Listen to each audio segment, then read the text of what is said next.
jika seseorang itu nggak bisa menggerakkan seluruh tubuhnya, tapi akalnya masih bisa berpikir, maka tetap dia diwajibkan untuk sholat walaupun tanpa gerakan. Bismillah, Drabanian Stars.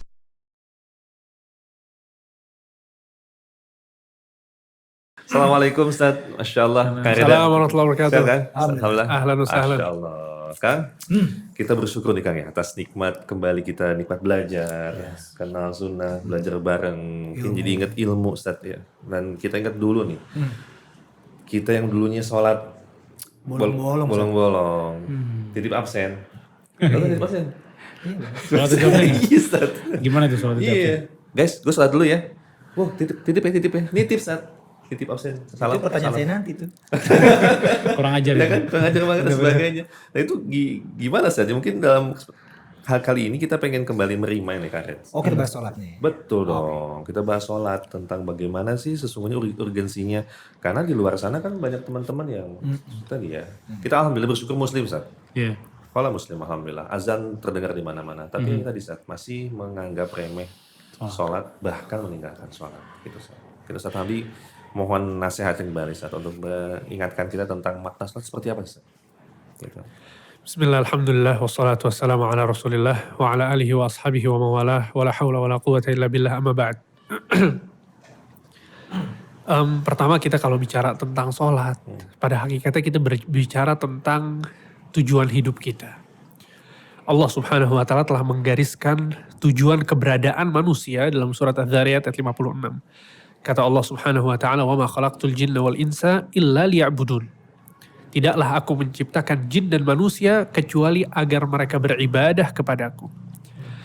Ibadah adalah segala sesuatu yang dicintai dan diridhai oleh Allah subhanahu wa ta'ala dari perkataan perbuatan yang digariskan oleh Allah subhanahu wa ta'ala dalam Al-Quran dan Nabi SAW dalam As-Sunnah. Sehingga Allah subhanahu wa ta'ala memberikan kepada kita perintah untuk puasa, perintah untuk zakat, untuk bersedekah. Itu semua dalam rangka beribadah kepada Allah subhanahu wa ta'ala. Dari sekian banyak bentuk-bentuk ibadah, yang paling besar adalah sholat. Jadi sebagian orang beranggapan bahwa yang penting gue berbuat baik deh sama orang lain. Yang penting gue gak bikin masalah sama orang lain. Oke, itu satu nilai ibadah ya di dalam Islam, berbuat baik kepada orang lain. Tapi gak bisa dibandingkan dengan sholat. Sholat yang terbesar, sholat yang paling penting dalam kehidupan kita. Sehingga Nabi SAW ketika mengutus Mu'adz bin Jabal untuk berdakwah di negeri Yaman, kata Nabi SAW, فَلْيَكُنْ أَوَّلَ مَا تَدْعُوهُمْ إِلَيْهِ tauhidullah. Jadikanlah yang pertama kali yang engkau sampaikan dalam dakwahmu adalah mentauhidkan Allah. Kemudian kata Nabi, فَإِنْهُمْ أَطَاعُوكَ لِذَلِكَ. Jika mereka patuh kepadamu, maksudnya mentauhidkan Allah, masuk ke dalam Islam, فَأَعْلِمْهُمْ أَنَّ اللَّهَ افْتَرَضَ عَلَيْهِمْ 5 صَلَوَاتٍ فِي كُلِّ يَوْمٍ وَلَيْلَةٍ. Kabarkan kepada mereka bahwa Allah mewajibkan atas mereka sholat 5 waktu setiap hari. Jadi setelah tauhid, sholat. Setelah seorang itu masuk Islam, yang harus dia lakukan apa? Sholat. Sholat gak mungkin terpisahkan dari kehidupan kita, sama sekali. Sehingga kalau kita lihat ibadah-ibadah yang lain, puasa contohnya. Allah mewajibkan kita untuk berpuasa di bulan Ramadan. Dan itu adalah kewajiban yang sangat kuat. Dalam ibadah puasa, ketika seorang itu sudah tua atau kondisi gak bisa lagi berpuasa, maka gugur kewajiban puasanya. Begitu juga dengan ibadah-ibadah yang lain. Jihad misalnya. Allah memerintahkan kaum muslimin untuk berjihad di jalan Allah, untuk berperang melawan orang-orang kafir. Akan tapi ada kondisi-kondisi jihad itu menjadi gugur kewajibannya. Kecuali sholat. Sholat gak bakal gugur sama sekali dalam kondisi apapun. Selagi akal kita masih sehat, kita masih bisa berpikir, kita diwajibkan untuk sholat. Makanya Nabi SAW bersabda, "Shalli qa'iman, fa illam tastati' fa qa'idan, fa illam tastati' fa 'ala jam." Sholatlah dalam kondisi engkau berdiri. Kalau nggak bisa berdiri, maka sholat dalam kondisi duduk. Kalau nggak bisa duduk, maka sholatlah dalam kondisi engkau berbaring menengok ke kanan. Lihat bagaimana Nabi SAW menjelaskan bahwa sholat itu nggak bakal jatuh, nggak bakal gugur kewajibannya dalam kondisi apapun. Bahkan sebagian ulama menyebutkan bahwa jika seorang itu nggak bisa menggerakkan seluruh tubuhnya, tapi akalnya masih bisa berpikir, maka tetap dia diwajibkan untuk sholat walaupun tanpa gerakan. Jadi dia sholatnya dengan pikirannya. Sekarang lagi takbiratul ihram, kemudian dia ruku, kemudian dia i'tidal dan seterusnya. Tentu bayangkan ini ibadah yang gak mungkin terputus sama sekali. Sehingga perhatian Nabi SAW sangat besar terhadap sholat ini. Nabi SAW di detik-detik terakhir sebelum beliau menghembuskan nafas terakhir, apa yang Nabi SAW sampaikan kepada sahabat-sahabatnya? Kata Nabi SAW, as-salah, perhatikan sholat kalian, perhatikan sholat kalian. Wa ma malakat aimanukum, dan perhatikan juga budak-budak kalian.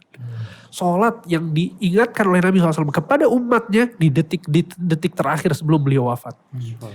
Kemudian Umar bin Khattab mengerti betul tentang hal ini. Sehingga perhatian Umar bin Khattab sangat besar terhadap sholat berkat pendidikan Rasulullah SAW. Umar bin Khattab ketika beliau ditusuk oleh Abu Lu'lu al-Majusi, ya seorang Majusi yang membunuh Umar, ketika itu Umar posisinya sedang sholat subuh dan beliau menjadi imam. Di rakaat yang kedua, Abu Lu'lu al-Majusi dia menerobos ke shaf yang paling depan, kemudian menusuk perut Umar dengan beberapa tusukan. Sehingga Umar pun terjatuh. Akhirnya sholat dilanjutkan oleh Abdurrahman bin Auf yang ada di shaf pertama. Akhirnya dilanjutkan sholat dengan cepat oleh Abdurrahman bin Auf. Selesai sholat, Umar dibawa oleh para sahabat menuju rumahnya. Kondisinya Umar bin Khattab sangat mengenaskan. Abdullah bin Umar bercerita bahwa ada beberapa tusukan di tubuhnya Umar. Sehingga mengeluarkan darah dan sangat kacau sekali keadaannya. Sampai Abdullah bin Umar mengatakan bahwa aku berusaha untuk menutup dengan tanganku luka yang terbuka. Tiba-tiba sebagian dari tanganku masuk ke dalam lukanya Umar. Karena saking lebarnya luka tersebut. Antum bayangkan kondisi seperti ini. Dan Umar kondisinya pingsan waktu itu. Maka Abdullah bin Umar mengatakan aku ambil imamahku kemudian aku ikat luka tersebut. Sesampai di rumah Umar pun siuman. Dalam kondisi ada ikatan-ikatan di badannya. Tusukan yang terus mengeluarkan darah. Ketika Umar siuman pertama kali, antum tahu apa yang ditanyakan oleh Umar? Apakah beliau mau bertanya tentang siapa yang membunuh beliau? Atau beliau mau berwasiat tentang khilafah kaum muslimin, pemerintahan sekarang beliau adalah khalifahnya? Beliau tidak bertanya tentang itu. Kata Umar bin Khattab, as-sallan nas. Apakah kaum muslimin sudah selesai sholat? Lihat perhatian Umar kepada sholat. Ya akhi, ini mau meninggal. Darah bercucuran, perutnya robek-robek. Tapi beliau masih bertanya, apakah orang-orang sudah selesai sholat? Kemudian Umar memerintahkan anaknya untuk membawa air. Ambilkan aku air. Diambilkan oleh anaknya air, kemudian Umar berwudu.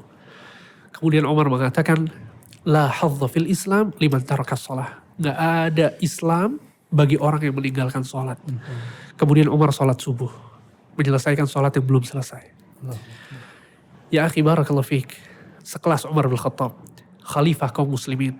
Dalam kondisi tercabik-cabik tubuhnya. Terluka parah. Beliau masih memikirkan masalah sholat. Sehingga ini yang menjadi kehidupan seorang muslim. Hidup kita adalah sholat. Sholat adalah hidup kita. Gak ada yang lebih besar daripada sholat kita. Gak ada profit yang lebih kita harapkan daripada sholat kita. Gak ada sesuatu yang lebih penting dalam kehidupan kita kecuali sholat. Umar bin Khattab sekali lagi, ketika beliau menjadi khalifah kaum muslimin, beliau menuliskan surat kepada staf dan jajaran kepemerintahan beliau. Antum tahu apa isi suratnya? Umar bin Khattab menuliskan kepada mereka semua dengan mengatakan, Inna ahamma a'malikum indi shalah. Sesungguhnya pekerjaan yang kalian kerjakan, yang paling penting bagiku adalah sholat kalian. Tuh lihat. Ini Umar mau menjelaskan bahwa dari sekian banyak job desk yang wajib kalian kerjakan sebagai bawahanku dan jajaran kepemerintahan, dari seluruh amalan tersebut, job desk yang kalian emban, yang paling penting kata beliau sholat. Kemudian kata Umar, faman hafidhaha faqad hafidha dinah. Barang siapa yang menjaga sholat, sungguh dia telah menjaga agamanya. Wa man dhayya'aha fahuwa lima siwaha atiya. Dan barang siapa yang melalaikan sholat, maka orang itu pasti melalaikan seluruh perkara yang lainnya. Sehingga gak ada yang lain selain sholat dalam kehidupan kita. Maka dari itu, kita sedih ya ketika melihat sebagian kaum muslimin malas sholat atau bahkan meninggalkan sholat. Itu sangat bertabrakan sekali dengan Islam, bertabrakan sekali dengan ajaran Nabi Muhammad SAW. Jadi gak ada alasan untuk tidak sholat. Masya Allah. Nggak ada alasan. Hidup kita adalah sholat. Betul, dan menarik sekali ketika Umar siuman itu mirip dengan gurunya Nabi SAW ya. Ketika siuman banyak apakah Betul, sudah sholat. betul. sholat Dan terus ini juga pesan sebetulnya untuk setiap orang yang memiliki bawahan, ya. Setiap orang yang dia adalah seorang pemimpin, maka jadilah pemimpin sebagaimana Umar bin Khattab. Umar bin Khattab ketika beliau jadi pemimpin, yang beliau paling harapkan dari bawahannya adalah sholatnya. Paham ya? Karena disitulah Umar kemudian menakar kualitas diri seseorang. Bahwa kualitas diri seseorang itu ditentukan dengan perhatian dia kepada sholat. Oleh karena itu dalam sebuah hadis Nabi SAW mengatakan awwalu ma yuhasabu bihil abdu yaumal qiyamati sholatuh. Yang pertama kali yang akan Allah tanyakan oleh seorang hamba di hari kiamat kelak adalah tentang sholatnya. Idza sholuhat, kalau sholatnya baik, sholuhat sairu amali. Maka amalan-amalan yang lain kata Nabi pasti baik. Wa idza fasadat sairu amali. Kalau buruk sholatnya, maka amalan yang lain pasti buruk. Sehingga ini yang seharusnya kita harapkan dari orang-orang yang ada di bawah kita. Ketika kita jadi seorang suami, maka katakan kepada istri kita bahwa yang terpenting bagiku adalah sholatmu. Katakan kepada anak-anak kita bahwa yang terpenting bagi ayah dari sekian banyak aktivitasmu adalah sholatmu. Sebagaimana Umar mengatakan hal ini kepada jajaran staf kepemerintahan beliau. Dan sekali lagi itu adalah tolak ukur dari kualitas kepribadian seseorang. Allah musta'an. Segitu banyak apa ya, dalil-dalil tentang pentingnya sholat, ya kan. Gak ada uzur sampai ya gak bisa berdiri, duduk, tiduran sampai gak cuman apa ya, memberikan isyarat-isyarat aja juga Ustaz ya. Sampai yang memutuskan itu ya ketika kita meninggal kali ya. Betul. Sampai segitu pentingnya Ustaz. Bagaimana sih membuat orang tuh sadar betapa pentingnya gitu. Pernah izin anak bercerita sedikit nih. Zaman-zaman anak kuliah loh Ustaz. Sekitar 2009-an lah. Anak masuk 98 ketang. 98 berarti tahun 2000. Pengumuman angkatan. Ketahuan angkatan berapa ya? Kita tahun 2000-an. Nyatutnya jauh banget.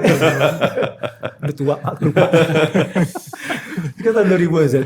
Ada salah satu kakek-kakek jualan roti bakar. Iya. Ketika anak beli, anak ngobrol-ngobrol, tapi masih jualan, masih sholat kan ya Pak? Anak tanya gitu.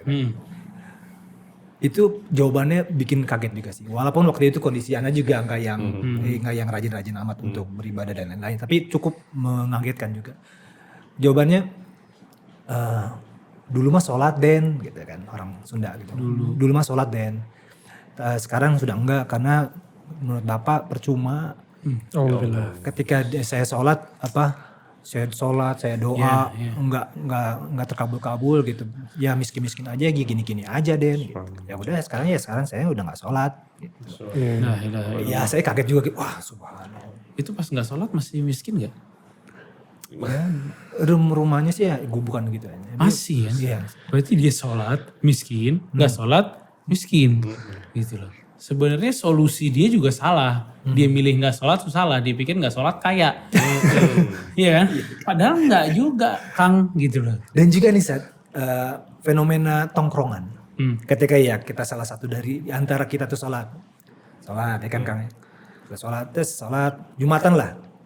Ada tuh yang masih bercengkrama dengan bercanda-canda. Titip absen. Tadi Berasana kuliah. Jadi iya, titip absen.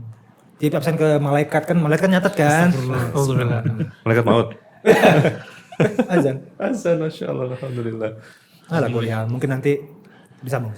Iya, kita sambung. Kita akan sambung karena sudah azan. Kita akan sholat dulu insya Allah. Baik, sekarang. Baik guys, kita lanjut di Kang ya kali ini, insya Allah. Terkait titip absen Kang. Titip absen, melanjuti tadi saat melanjuti tentang tukang roti. tukang roti yang katanya percuma sholat, kehidupan gini-gini aja, dan titip absen, udahlah sholat, titip absen aja. Dan juga itu, sholat yuk, sholat kan nomor 2. Kaget kan, yang pertama sadat. tapi tetap gak sholat. Iya. Ya gitu saat, membikin apa ya, kita sadar nih pentingnya sholat. Iya, barakallahu fikum ya. Wallah ya akhi, ini masalah sholat udah jelas banget tadi panjang lebar tentang masalah sholat. Dan orang tuh nggak tahu ya, dia mungkin ngiranya sholat itu kebutuhan Allah bukan kebutuhan kita. Gitu. Padahal ini kebutuhan kita gitu loh. Ini satu Indonesia nggak sholat, Allah nggak kenapa-napa ya gitu loh.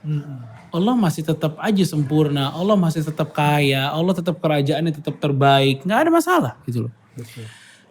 Mau semuanya sholat ataupun nggak sholat, di Allah nggak ada efek.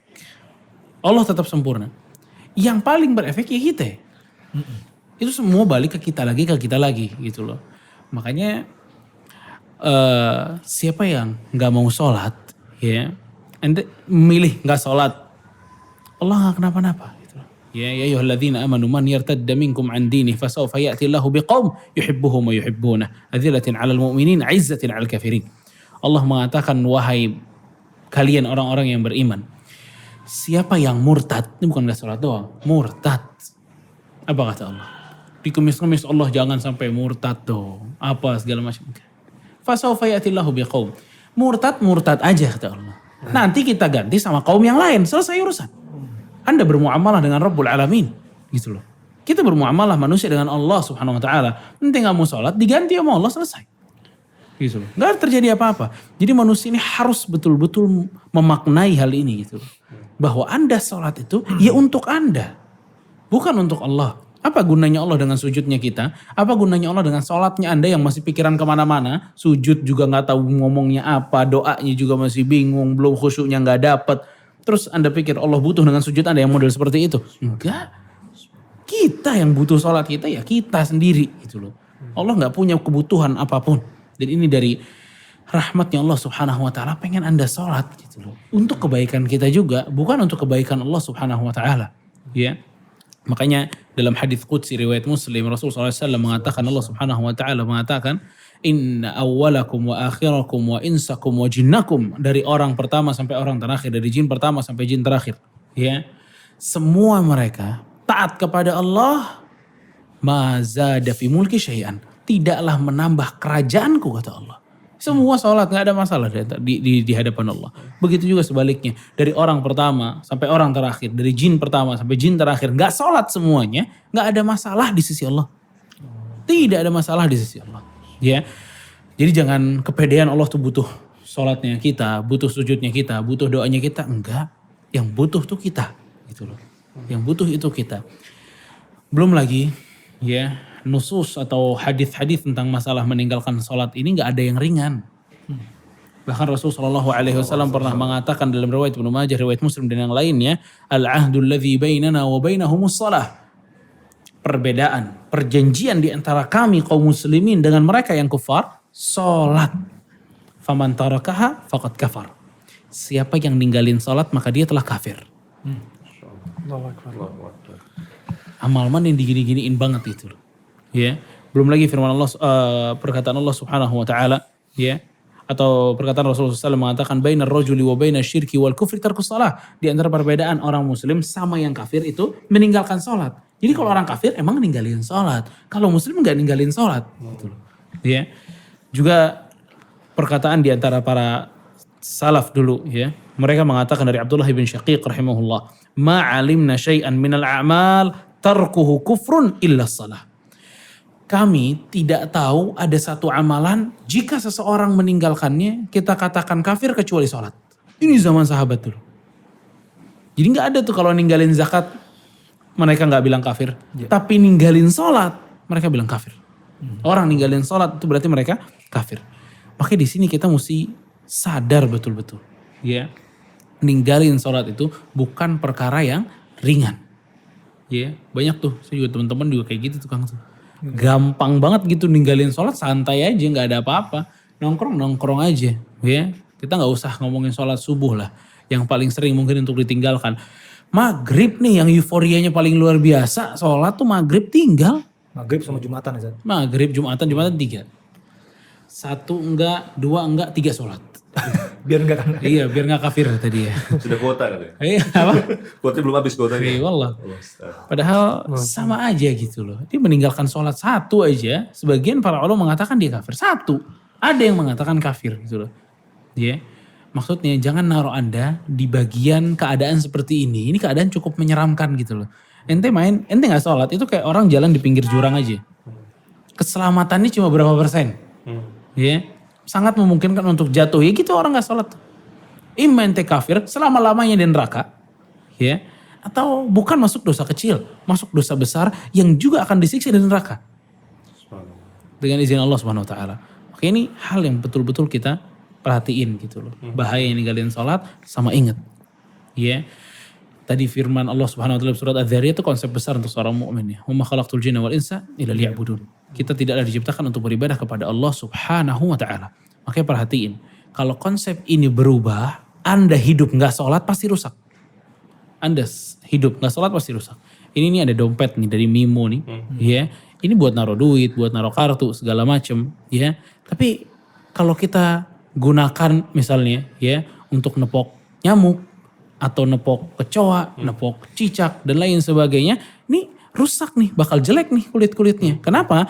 Karena ini dompet ini tidak dibuat untuk nepok-nepok binatang kayak gitu, enggak. Tapi untuk pakai taruh uang dan lain sebagainya. Maksud Anda di sini adalah kalau keluar dari tujuan penciptaan pasti rusak. Gak mungkin enggak. Orang diciptakan untuk ibadah kepada Allah, untuk sholat kepada Allah. Dia gak sholat pasti rusak. Dunianya rusak, akhiratnya rusak pasti udah. Gak mungkin enggak. Ini konsep yang cukup besar dalam Islam. Ya, mungkin itu ya.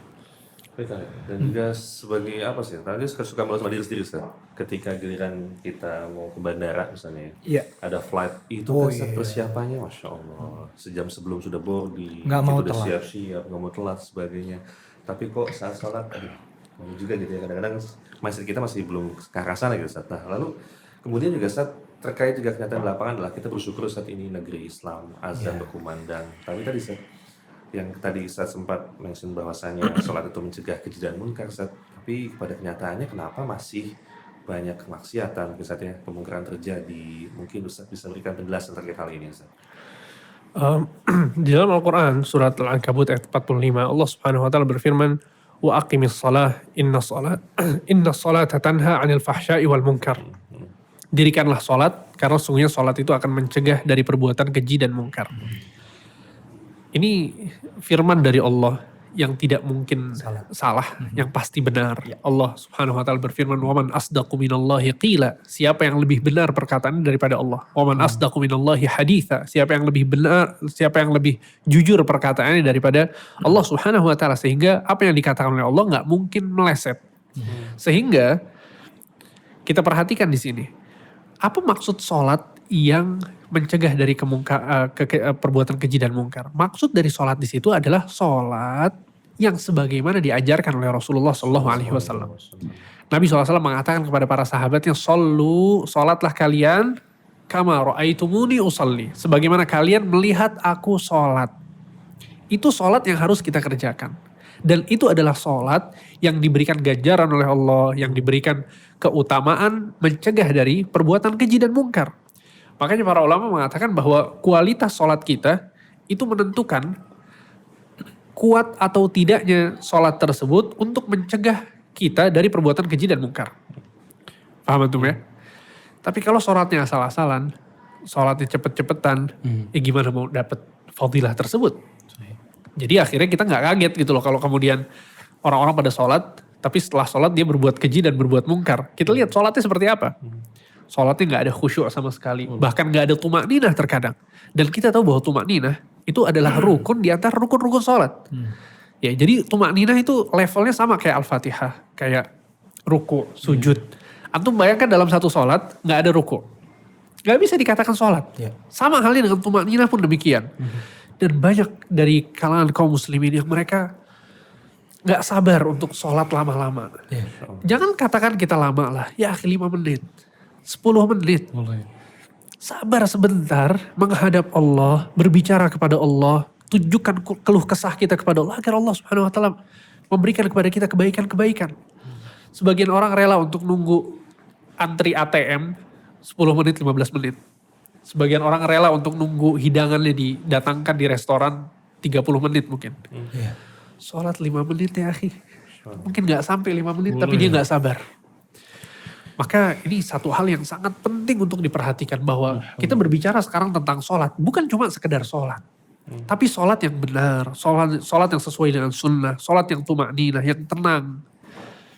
Dan kita selalu dapat video viral setiap bulan Ramadan Oh, Ustaz. Iya. tentang orang-orang yang sholatnya sangat cepat kilat. La ilaha illallah. Itu setiap tahun tuh beda-beda videonya kan. Iya, Bener gak? betul. Update terus. Update terus. Iya, Kayaknya betul. ada aja Dan fenomena itu. lokasinya beda-beda. Betul. Terus berbeda ya? Lokasi beda-beda. Prestasi lagi menurut dia. Ya Nabi SAW mengatakan inna rajula la yusalli sittina sanah wa ma tuqbal minhu salah. Kata Nabi sesungguhnya ada orang yang sholat selama 60 tahun. Iya. Akan tapi tidak satu pun sholatnya diterima oleh Allah Subhanahu Wa Taala.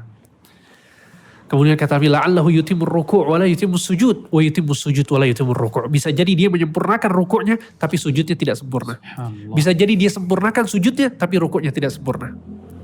Ini yang dikatakan oleh Nabi tentang orang yang rukuknya sempurna, sujudnya tidak sempurna atau sebaliknya. Bagaimana kalau Nabi SAW melihat fenomena yang biasa kita lihat? Hampir keseluruhan. Ya ini 60 tahun gak diterima sholatnya karena apa? Karena gak tumakninah, gak sempurna rukuk dan sujudnya. Bahkan dalam sebuah hadis, dan ini hadis yang sangat menjelaskan apa yang sedang kita bicarakan sekarang. Nabi SAW pernah di masjid dengan para sahabatnya sedang duduk. Kemudian datang seseorang masuk masjid, dia melaksanakan sholat. Ya. Selesai melaksanakan sholat, dia mau keluar, melewati Nabi dan para sahabatnya, sehingga orang ini menyapa Nabi. Menyampaikan salam kepada Nabi. Dijawab oleh Nabi salamnya, kemudian apa yang dikatakan Nabi kepada orang ini? Irji' fasalli fa'innaka lam tusalli. Kembali sholat, sesungguhnya kamu belum melakukan sholat. Padahal orang ini udah sholat. Untuk kedua kalinya dia sholat lagi.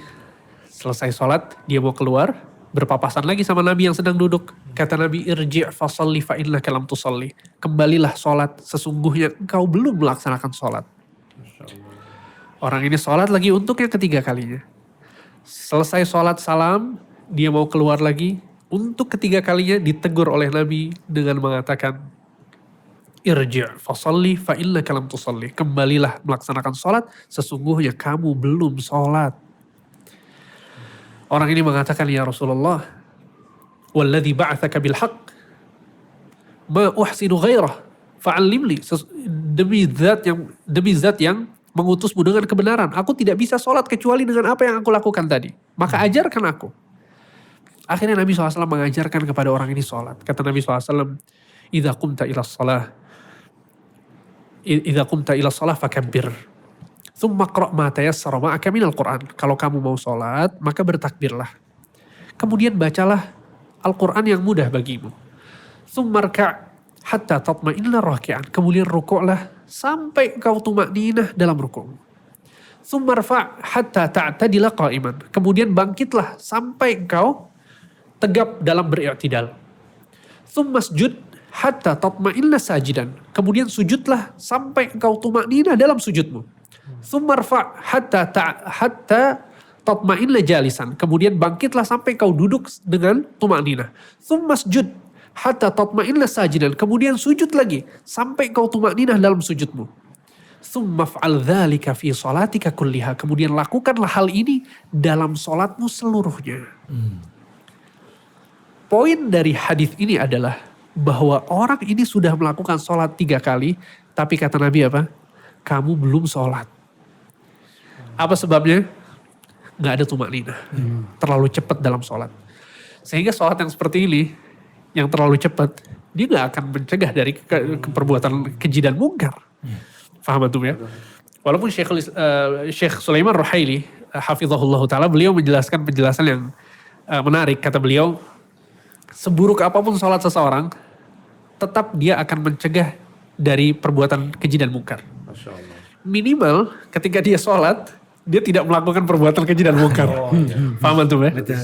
Jadi apapun keadaannya sebetulnya firman Allah itu benar gitu loh. Itu yang maksud oleh Syekh ya. Tapi jelas kembali kepada yang tadi Anda sebutkan bahwa kualitas sholat seseorang itu menentukan kualitas dari sholat tersebut yang mencegah kepada perbuatan keji dan mungkar. Seperti itu. Ada hadis apa? Yang janganlah kalian sholat seperti kanak ratedik. Matok ayam gitu loh. Aing memang nggak pernah slow motion dalam matok, nggak pernah tumakninah di cepet banget, nah gitu, nggak boleh gitu. Ya. Allah musta'an. Walaupun misalkan kita berusaha dengan sesuai tuntunan Nabi secara sholatnya, tetap hitungannya masalah khusyuk kali saja. Iya kan? Iya kan? Bukan masalah khusyuk, tumakninah. Khusyuk itu justru bukan salah satu syarat bukan rukun dalam sholat. Kalau dia rukun dalam sholat, bisa buyar sholat kita Pak. Kita khusyuk sedikit-sedikit. Betul. Makanya para ulama mengatakan bahwa khusyuk itu sunnah hukumnya. Oke. Tapi kalau tumanina rukun, dia wajib harus dilakukan. Nah. Dan ini juga nih kayak apa ya, mungkin teman-teman alhamdulillah yang nonton TR ini kan, sebagian besar mungkin mudah-mudahan sudah hijrah. Ataupun yang ingin hijrah. Betul. Nah dalam proses hijrah ini mungkin dia berpikir, zaman dulu saya nih kayaknya nggak sholat nih. Bolong-bolong atau bertahun-tahun nggak sholat. Kan kalau puasa itu kan kita ada kodo ya, ada kodo puasa, kalau meninggalkan di kodo. Kalau sholat gimana saat dia tahu nih dia nggak sholat di zaman dulu nih, ada kodonya nggak atau gimana caranya nih yang bertahun-tahun nggak sholat ya. Ya. Ini musibah besar dalam hidupnya dia meninggalkan sholat, itu musibah paling besar. Dan pertama sih yang perlu ditanya sebabnya kenapa. Kalau sakit, ada orang sakit misalnya ketiduran, maka kafarahnya dia sholat. Diganti sholatnya. Cuma mungkin masalahnya bukan tidur, bukan ketiduran. Bertahun-tahun ya. Tapi ketiduran bertahun-tahun nih, kayak Sabul Kahfi. Tapi dia emang males. Iya.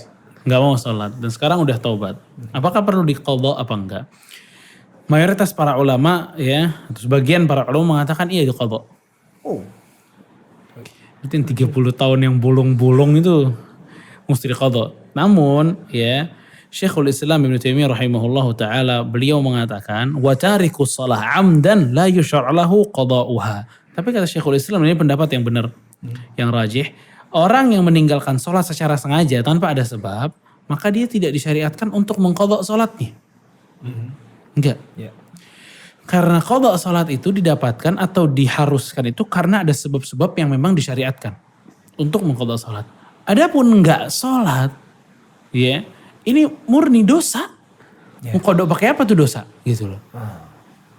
Ya, maka kata Syekhul Islam bahwa wala tahsih minhu, dan dia kalau sholat pun enggak sah. Dia mau mengqadha yang lama itu enggak sah. Dia enggak sholat gitu loh. Ya. Namun yang mesti dilakukan kalau dia udah tobat ya, yukthir minat tatawwu'. Dia banyakin sholat sunnahnya. Oke. Dan ini ya apa ya, ini nasihat sebagian para salaf untuk orang yang dulunya meninggalkan sholat atau sholatnya bolong-bolong. Rapihin yang wajib-wajib ya, dan perbanyak yang sunnah. Rapihin yang wajib-wajib dan perbanyak yang sunnah. Dan ini juga dikatakan oleh Syekhul Islam, juga Syekh Ibn Utsaimin rahimahumullah. Mereka mengatakan bahwa banyakin nafil, banyakin apa? Sholat sunnah. Jadi yang udah mungkin ada 20 tahun, 10 tahun dan lain sebagainya, tentu bertaubat dengan jujur ya, taubat kepada Allah Subhanahu wa taala. Ingat ya, ini dosa yang Anda tinggalkan bertahun-tahun ini bukan yang ringan gitu loh. Ikhtilaf para ulama bukan ini dosa kecil, ini dosa besar. Bukan. Dosa yang Anda tinggalkan ini atau ibadah yang Anda tinggalkan ini, ulama berikhtilaf. Anda selama-lamanya di neraka, apa mampir bentaran, atau mampir ada lama, atau memang Allah ingin ampuni. Jadi itu gitu loh, masalahnya besar banget gitu loh. Bukan masalah yang, belum lagi apa namanya, predikatnya kafir apa enggak gitu loh. Ini enggak mudah ya, yang kafir masuk neraka selama-lamanya, naudzubillah. Ya. Jadi itu benar-benar mesti taubat nasuh banget. Taubat-taubat yang murni, yang jujur kepada Allah Subhanahu wa taala, perbaiki yang wajib-wajib dan ditambal dengan yang sunnah-sunnah. Dan kalau kita lihat konteks hadis Nabi yang menyatakan kafir itu ngeri banget kan. Nabi mengatakan faman tarakaha faqad kafar. Barang siapa meninggalkannya maka dia kafir. Itu konteksnya seperti itu. Itu dalam perkara puasa, misalnya Nabi nggak mengatakan barang siapa yang nggak puasa dia kafir. Tapi dalam sholat, kata Nabi, barang siapa meninggalkannya dia kafir. Ini kan mengerikan banget kan. Iya. Dan pendapat sebagian ulama bahwa yang sekali saja meninggalkan sholat kafir itu ada. Kafir. Ada pendapat ulama seperti itu. Sehingga bayangkan, maksudnya jangan bayangkan bahwa para ulama berselisih dalam keislaman dia Anda gitu loh. Anda atau Islam bukan ya gitu ya. Ulama ngomong gini sih. Atau yang sebagaimana Ustaz Muhammad bilang tadi, apakah dia di nerakanya nanti kekal atau tidak gitu loh. Jadi ancamannya besar banget. Makanya ada hadis riwayat Ahmad ya. Rasulullah SAW mengatakan, "Man hafadha 'alaiha kanat lahu nuran wa burhanan wa najatan yaumil qiyamah." Siapa yang jaga salat, dia maka akan mendapatkan cahaya, terus petunjuk dan keberhasilan di hari kiamat. Wa man lam yuhafidh 'alaiha, dan siapa yang enggak menjaga salatnya, lam yakun lahu nurun wala burhan wala najah. Enggak bakal dapat cahaya, enggak bakal dapat petunjuk, enggak bakal dapat kebahagiaan di hari kiamat. Wa kana yaumil qiyamah, dan nanti di hari kiamat itu ngumpulnya satu grup sama Qarun, Fir'aun, Haman sama Ubay bin Khalaf. Ini Masya Allah ini. Ini gembong-gembong kufur semua nih, gembong-gembong neraka semua nih. Ya. Qarun, dia nggak sholat tuh karena disibukin hartanya. Dan ini sebab orang banyak ninggalin sholat tuh karena hartanya. Ntar dikumpulin barengnya sama Qarun. Ada orang ninggalin sholat itu karena sibuk dengan kerajaannya dia.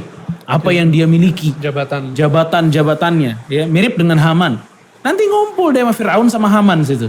Kalau gara-gara jabatan Anda dengan bintang di sana di mari dan lain sebagainya, Anda nggak sholat, ngumpulnya sama Fir'aun sama Haman. Ubay bin Khalaf itu pedagang. Dia nggak sholat juga gara-gara sibuk dagang. Jadi hati-hati yang suka dagang sampai nggak sholat, gabung sama Ubay bin Khalaf. Ya, mungkin ini ancaman yang cukup besar. Alhamdulillah, Kang. Masya Allah. Intinya mah kita nggak ada uzur lah. Ada kalau nggak uzur sholat. Kang, Masya Allah. Masya Allah. Hidup kita adalah sholat. Sholat. Dan sholat adalah hidup kita. Masya Allah. Allahu Akbar. Masya Allah. Dan ngomong-ngomong sholat kan, ini baju yang kita pakai ini nyaman banget buat sholat kan. Bener. Paling bisa. Masuk. Iya. Livi Muslim ini. Iya. Oh iya, Iya. ini nyaman buat sholat, buat kemana-mana, buat casual Buat juga. casual juga bisa, enak ya? Iya loh. Baik kita lihat tadi ada hoodie-nya, Ada jaket, hoodie-nya, ada betul. celana ya. Buat Masya Allah. motoran. Betul. Ada sirwal, ada Masya jaket, Allah. segala macam. Masya Allah. Teman-teman Bisa lihat sekalian, di livi.muslim. Livi.muslim. Livi brother to Jannah. Masya Allah. Dan Sekarang juga dicek. ini ada sekarang Ya ada Mimo. spesialis Mamo. kulit kayaknya nih ya. Full leather, genuine leather spesialis Masya Allah Kang. Betul. Ini ada lokal brand Kang, ini sejak 2018, ini lokal loh. Rapi banget ya. Iya, dengan rapi banget. bahan kulit asli dan handmade, namanya Mimo. Ini Bisa dilihat. handmade ya. Handmade asli semua, Masya Allah. Akbar. Handmade Masya Allah. dan menyediakan produk custom. Oh. Ada dompet, nah ini dompet nih, ada Sarung watch. tangan. Sarung tangan kita pakai juga. Buat motor, buat motoran, sepeda. sepedaan enak, Masya Allah. Ada watch band. Oh ya. Oke, ada watch band, kemudian juga atau aksesoris berbahan kulit pilihan baik lokal maupun impor bisa. Ini ada bahan yang impor, ada yang Ini lokal. impor nih kayaknya betul, semuanya. sebagian, Masya Allah, betul. Dan langsung dikurasi sendiri Kang oleh pembuatnya Kang. Dikurasi semua bahan-bahan, gramasi dan sebagainya ketebalan, Masya Allah Kang. Ini punya sahabat kita dan kali ini, Kang ini ada produk dompet masterpiece nih. Masterpiece berbahan kulit impor, betul. Ini impor semua. Impor Kang. semua kan? Ya, ini Mi Fold yang besar. Ini Mi Fold. Oke, ada Mi Fold. Kemudian juga Khas ada banget ya dengan ukuran sedang sekitar 11 cm. Lalu ada Masterpiece Fenty dengan ukuran 8 cm. Oh ini ya, warnanya juga bagus ya, betul. Masya Kang Allah. ini ya. bikinnya tuh satu-satu kan dia. satu-satu Iya. kan, Masya Allah. Itu warnanya tobacco tuh. Tobacco dan juga warna olive. Jahitannya rapi banget. Ini olive nih. Masya Allah. Betul sekali. Jadi hampir aja ada gini begini. Isi dulu dong, kosongan sih. Bayar dulu, bukan isi dulu. Iya, bayar dulu. Dan juga nih ada yang jenis long wallet, Stan. Oh, iya. Long wallet dengan ukuran Warnanya, panjang Masya sekitar Allah. 20 cm, Masya Allah. Dan juga tadi ya ada watch band ya untuk jam tangan atau tobacco. Jadi silakan mau yang jadi punya jam tangan brand apapun, itu bisa custom untuk watch bandnya diganti dengan bahan kulit. Betul. Masya Allah. Elegan banget. Jadi langsung saja, Kares dan teman-teman semua, cek Mimo. dan follow Instagramnya Mimo. @mimimamo.id.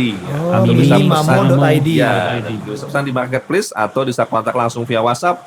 Mimo Leather, stay classy, stay humble. Insyaallah. Kang, Yes. makasih banyak Ustaz, terima kasih banyak atas waktunya. Barakallahu fikum. Jazakumullah khair dan untuk sekalian silakan untuk bisa langsung follow Instagram kita, kemudian juga Spotify dan juga YouTube. YouTube, oke. Dan juga silakan bisa support kegiatan operasional dakwah kita dengan harga terbaik, silakan. Ada yang Masya punya barang atau jasa silakan di DM ya. Betul, Nanti silakan. dikasih link untuk Insya Allah untuk kita mungkin bisa promotkan. dipromosin di acara ini. Insya Allah. Baik, kita akan Ini akhiri. matching kan? Matching dong. Wis. Oh kita ambil yang Kode. matching aja. Terima kasih teman-teman sekalian. Wassallallahu ala nabiyina Muhammadin wa ala alihi wasallam. Wassalamualaikum warahmatullahi wabarakatuh. Waalaikumsalam warahmatullahi wabarakatuh.